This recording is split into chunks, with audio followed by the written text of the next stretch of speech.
የኤፍሬም ሚስጥር ተጋለጠ። ሀይሚ ወንድሟን ኤፍሬምን አስጠነቀቀች። በአብርሃም መካከል ገብተህ የእሱን ህይወት ለመበጥበጥ እንዳታስብ፣ ካሁን በፊት በኔና በብሩኬ መካከል ገብተህ ለማለያየት ሞክረህ ነበር። ያ ስህተት ነው። ቆይማ በሰው ህይወት እየገባህ ለምን የሰው ህይወት ትበጠብጣለህ? አብርሃምም የራሱን ህይወት መርጦ እየኖረ ነው። አብርሃምና ሄርሜላ በእነሱ መካከል አንተ ምን አግብቶ ነው ሀሳብ የምትሰጠው በሰው ትዳር ውስጥ ብላ ወንድሟን አስጠንቅቃ በቁጣ ተናግራለች። እንደውም ደግሞ እኔን እንዴት እንዳደረከኝና ከብሩኬ ጋር የኖርኩትን እንዲሁም እሱን የውሸት ሁሉ ደብድቦኛል ብለህ ስም አጥፍተህ ከሱ ጋር እኔን ለማለያየት ሞክረ ነበር። ቆይ አንተ ልጅ አላማ ምንድን ነው ብላ የገዛ ወንድሟን ኤፍሬምን አስጠንቅቋለች። ቤተሰብ በጣም የደነገጠው የኤፍሬም ነገር። ኤፍሬም እንግዲህ በእህቱና በወንድሞቹ ህይወት እየገባ እሱ ያለው ብቻ ተመርጦለት እንዲኖር የሚፈልግ ነው። ሀይሚንም ካስታወሳችሁ ከብሩኬ ጋር እንድትኖር አይገባም፣ ወይም ወንድሜ አሁን ደግሞ ከሄርሜላ ጋር እንዲኖር አልፈልግም፣ መኖር ያለበት ከሩታ ጋር ነው ብሏል። አብርሃም ያየው ጉዳይ ነው። ትላንትና እንደተመለከታችሁት የገዛ ወንድማቸው ትልቁም ዴቭም ምላሽ ሰጥቶና ወንድሙን አስጠንቅቆ ነበረ። እያደረገው ትክክል አይደለም ብሎ አብርሃምም እኔ ህፃን ልጅ አይደለሁም፣ የራሴን ህይወት ራሴ የምመራ ጠንቅቄ የማውቅ ነኝ፣ የሚሆነኝንና የማይሆነኝን ለይቼ የማውቅ ሰው ነኝ። በእኔ ህይወት መወሰን ያለብኝ ራሴ ነኝ እንጂ ማንም ሰው በእኔ ህይወት ገብቶ እንዲወስንብኝ አልፈልግም። እኔ አሁን እየጠራሁ ይህንን የማይሆን ነገር ከሰዎች ጋርም ከሌሎች ሰዎች ጋር በመሆን ስለ እኔ ህይወትና እንዲሁም እያወራ ስለሆነ እንድታስጠነቅቀው ፈልጋለሁ ብሎ ለዴቭ ለወንድሙ ተናግሮ ነበር። ሄርሜላ በጣም ነው ተናደደችው። ምክንያቱም የእሷን ቀለበት ራሱ መውለቅ አለበት ወንድሜ ከእሷ ጋር መሆን የለበትም እያለ ተናግሮ ነበር።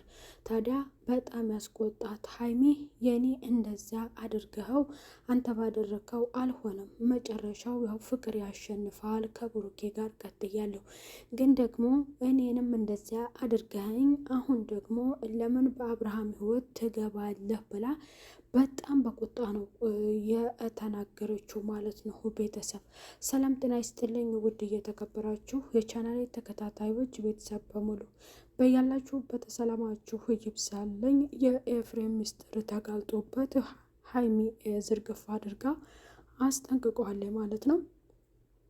ያም እንግዲህ ካስታወሳችሁ ያው ሀይሚ ከብሩኬ ጋር እንድትሆን ስላልፈለገ የውጭ ሀገር ፕሮሰስ ሁሉ መሄድ አለባት፣ እህት የመጫወቻ አይደለችም እያለ በእነሱ ህይወት ገብቶ ነበር።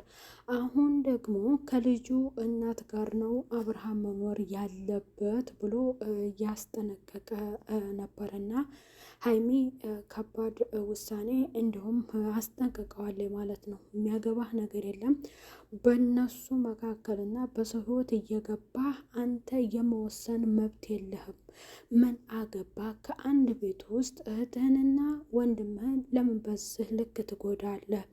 አንድ ሰው ህይወቱን መኖር እና መምራት የሚችለው ባለቤቱ ብቻ ነው። ስለ እኔ ህይወት አንተ አትኖርልኝም። ምን አገባህና እንደዛ አደረገህ? አሁን ደግሞ ያኛው ሲያበቃ ደግሞ ወደ አብርሃም ዞረ። ይህንን ሀሳብ አንተ ቀለበት እስከ መውለቅና ሁለቱ አይዘልቆም ብሎ መናገርና መወሰን አንተ ማን ነው የዚህ አይነት ውሳኔ ወሳኝ እያደረገ ብላ ሀይሚ በጣም ተበሳጭታ ለእሱ ነግረዋለች።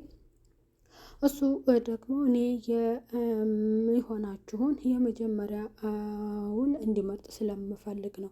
ሩታ ቢያንስ የልጁ እናት ናት። አንቺ ሀይሚን አንቺ አልወለድሽም፣ እንደዛ ባደርግ ግን ይሁን እሺ፣ እንዴት እሱም ደግሞ እንዲልወቀስ ይችላለሁ የማለት ነገር ታይቶበታል። ትክክል ነኝ እያለ ከሩታ ጎን ሆኖ ሩታ የልጁ ሚስት ስለሆነች ከእሷ ጋር ነው መቀጠል ያለበት የሚል ሀሳብ ነበረ። እንዲሁም ደግሞ እንትና ይሄኛው የሩታ የአፍቃሪ ደስታንም ሩታን እንዲተዋት አስጠንቅቆ ነግሮታል። የዛን ማድረግ እንኳን እንትን የለኝም፣ አንተም እኔም ልታስቆመኝ አትችልም። ምክንያቱም እኔ ሩታ ለእኔ ህይወቴ ናት፣ አፈቅራታለሁ፣ ወዳታለሁ። እንደዚህ በቀላሉ ልረሳትና ልተዋት አልችልም ብሎ ነው እየመለሰለት። እንግዲህ በዋናው ነገር ወደ ዋናው ስንመለስ ማለት ነው ኤፍሬም ጉድ ወጥቶበታል። ለምን በቃ ሀይሚ ከባድ ነገር ነው ያወጣችው ሚስጥር። ያም ሚስጥር ረፍ በቃ ረፍ የማለት ማስጠንቀቂያን የሰጠችው። በሰው ህይወት ውስጥ አትግባ፣ ላንተም ጥሩ አይደለም።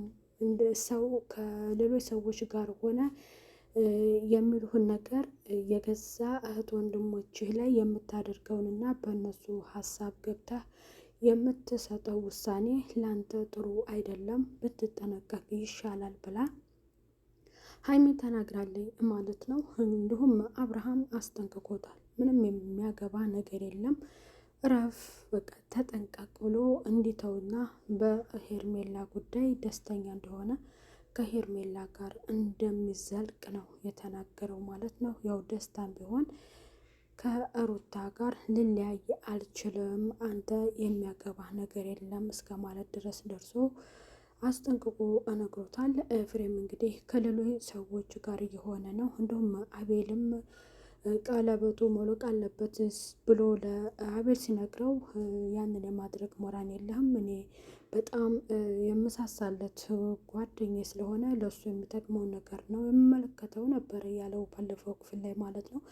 እና አሁን ስንተኛ ዙር ኤፍሬም እያንዳንዱ እየሄደ የሚናገራቸው ሀሳቦች ለወንድሞቹና ለእህቱ በጣም ቁጣን የፈጠረባቸው እንዲጠነቀቅ አስጠንቅቀውታል። ሀይሚም በቃ ረፍ የማለት ውሳኔ ወስናል። ምክንያቱም በእኔ አይበቃህም ወይ? በእኔ ያልበቃ ብሎ እንዴት ደግሞ በወንድምህ ትመጣለህ? ቆይ አንተ ሸም የሚባል ነገር አይዘም ወይ? ስለ ህይወት ቀላል ነው ወይ? የአንድ ሰውን ህይወት ሌላ ሰው ምን አግብቶት ነው የመወሰን መብት ያለው? ባለቤቱ የት ሄዶ ነው? ሁሉንም ነገር ፊት ለፊት መጋፈጥና መፈጸም የሚፈልገው ባለቤቱ ነው እንጂ አንተ ምን አግብቶ ነው ከዚህ ድረስ ለመወሰን እየቻልከው? እስከ ማለት ድረስ ደርሳ ሀይሚ ተቆጥተዋለች ማለት ነው። ኤፍሬም እንግዲህ ለሁለቱም ይጠቅማል በማለት ነው ያም ከጓደኞች ጋር እየዋለ ከነሱ የሚሉትን ከነሱ ጋር እየሰማህ ነው አንተ እንደዚህ ልታደርግ እየቻልክ ያለውና ሁለተኛ ብሎ አስጠንቅቆ አብርሃምም ተናግሮ የእሱ አልበቃ ብሎት ለወንድሙ ነው እንግዲህ እንዲናገርለት እና የመጨረሻ እንዲያስጠነቅቀው ያደረገው ማለት ነው። ሀይሚ በእኔ አይበቃም ወይ ስትል ወንድሟን አስጠንቅቃለች። ቤተሰብ በጣም ደስ የሚል ነው። ምክንያቱም ያው ሰው የመረጠውን ነው መኖር ያለበት፣ ምርጫውን ነው ይዞ መጓዝ ያለበት እና ኤፍሬም የራሱን ህይወት ማብሰል እንጂ በሰው ህይወት እየገባ ሀሳብ መስጠትና መወሰን እንደሌለበት ተምረናል ማለት ነው። ቤተሰብ ከተብላ ቪዲዮ እስከምንገናኝ በያላችሁበት ሰላም ቆዩ። ቻናሉን ሰብስክራይብ በማድረግ ቤተሰብ እየሆኑ እላለሁ። እንዲሁም ቪዲዮውን ላይክ እና ሼር እያደረጋችሁ ቤተሰብ ባይ ባይ።